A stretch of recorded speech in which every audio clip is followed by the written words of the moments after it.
आज मैं इस मंच से आपको अडानी जी के समधी की कहानी सुनाती हूं, और वो कहानी सुनानी जरूरी है क्योंकि वो भी एक भगोड़े हैं।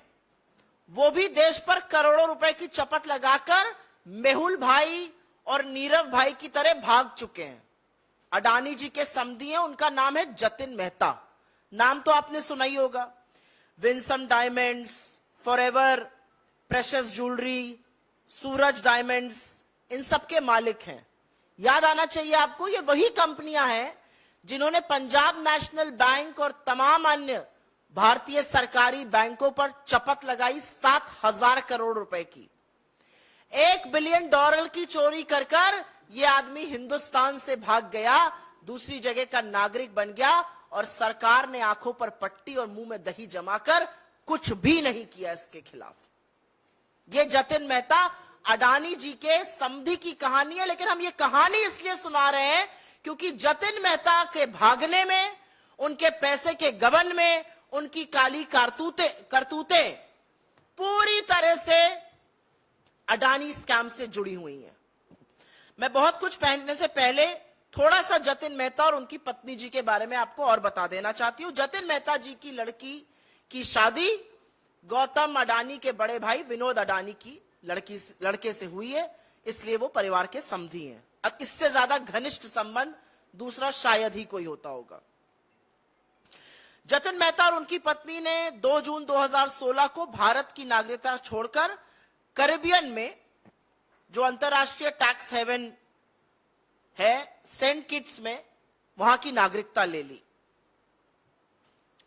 वहां से एक्स्ट्राडिशन की हमारे पास कोई ट्रीटी नहीं है। सरकार फिलहाल हाथ ही मल रही है। अगर आप सरकार के सर्वोच्च व्यक्ति से पूछ लीजिएगा कि क्या कार्रवाई हो रही है, तो नील बटा सन्नाटा। हमारी तरफ कहा जाता है नील बटा सन्नाटा, जीरो, शून्य कार्रवाई हो रही है जतिन मेहता के खिलाफ। असल में यूके के अंतरराष्ट्रीय बैंकों द्वारा जतिन मेहता पर केस चलाया जा रहा है, लेकिन उससे भारत में जो उन्होंने फ्रॉड किया है, जो $1 बिलियन करीब 7,000 करोड़ रुपए की चपत लगाकर जो वो भग गए, उससे भारत की कार्रवाई और भारत के किसी बैंक का कोई लेना देना नहीं है। तो नील बटा सन्नाटा कार्रवाई मोदी जी जतिन मेहता के खिलाफ कर रहे हैं। अब आपको समझाते हैं कि वो ऐसा क्यों कर रहे हैं। वो ऐसा इसलिए कर रहे हैं क्योंकि मेहुल भाई हो गए या नीरव मोदी हो गए या जतिन मेहता जैसे चोर और भगोड़ों के तार अडानी के काले कारनामे, अडानी की काली करतूतों से जुड़े हुए हैं। जतिन मेहता ने मेहुल भाई और नीरव मोदी की तरह वही स्वांग रचा, लेटर ऑफ क्रेडिट लिया, बैंकों से सोना इंपोर्ट किया और उसके बाद जेवर बनाकर एक्सपोर्ट किए।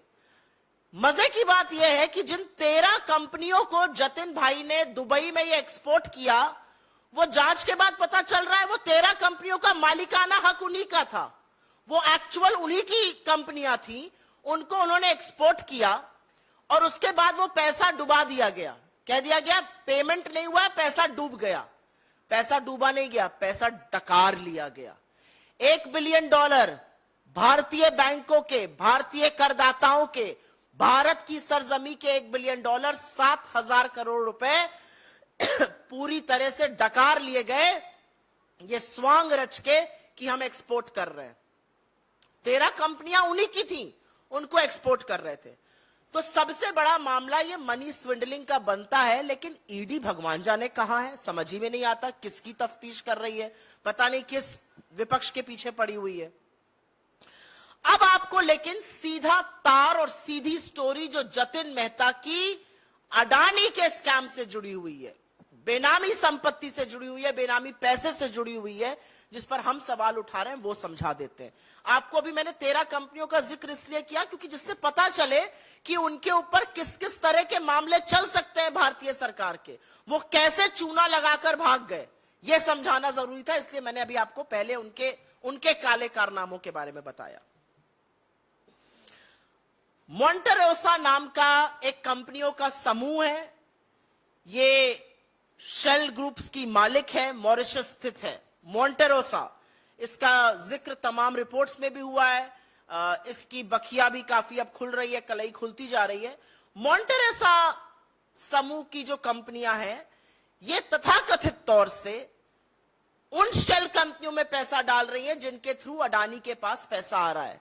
जो सवाल हम पूछ रहे हैं और जो सवाल देश पूछ रहा है, 20,000 करोड़ किसके हैं? यह 20,000 करोड़ बेनामी पैसा है जो शेल कंपनीज के माध्यम से अडानी समूह में आया है, और इन शेल कंपनीज का मालिकाना हक मॉन्टेरोसा समूह के पास है।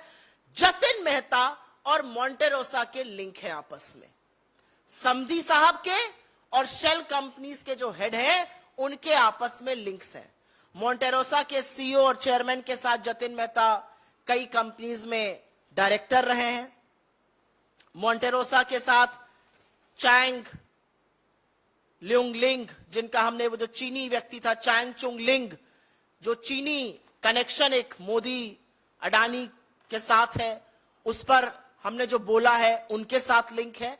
मॉन्टेरोसा और जतिन मेहता का सीधे सीधे संबंध है, और इस संबंध के चलते, क्योंकि हम सवाल बार बार उठा रहे हैं कि 20,000 करोड़ किसके हैं, ये जो पैसा चोरी किया गया हिंदुस्तान से, जो गबन कर लिया गया, जो डकार लिया गया, ये किसका पैसा है? ये लेकर भाग गए, इनको वापस क्यों नहीं लाया जा रहा है? इनके खिलाफ क्या कार्रवाई हो रही है? भारत के बैंकों का $1 बिलियन, उस टाइम के हिसाब से $1 बिलियन, अभी और ज्यादा 7,000 करोड़ रुपए लेकर जतिन मेहता भाग जाता है, समधी साहब भाग जाते हैं, और मोदी जी कुछ करते नहीं है।